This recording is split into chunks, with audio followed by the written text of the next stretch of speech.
Plesová sezóna neobyšla ani salesiansku mládež.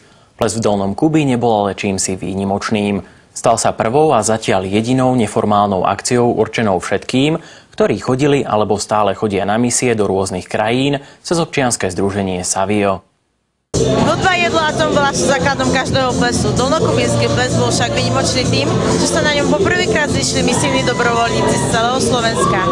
Doteraz sa stretávali len na pravidelných misijných formačných stretnutiach, kde sa pripravovali na prácu v misii.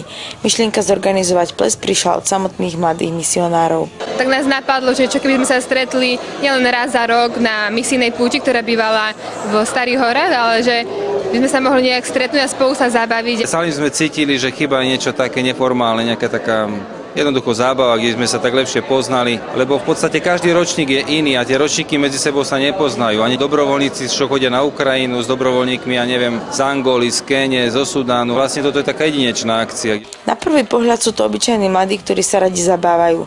Prečo sa teda rozhodli byť misionármi? V každom človeku je kúsok túžby dať seba samého.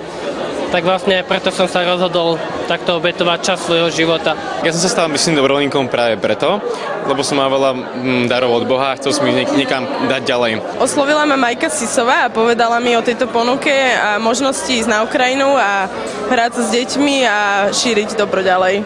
To, že mladí dobrovoľníci majú výdrž, ukázali nielen na misiách v rôznych krajinách, ale aj na tanečnom parkete, na ktorom vydržali tancovať do skorých ranných hodín.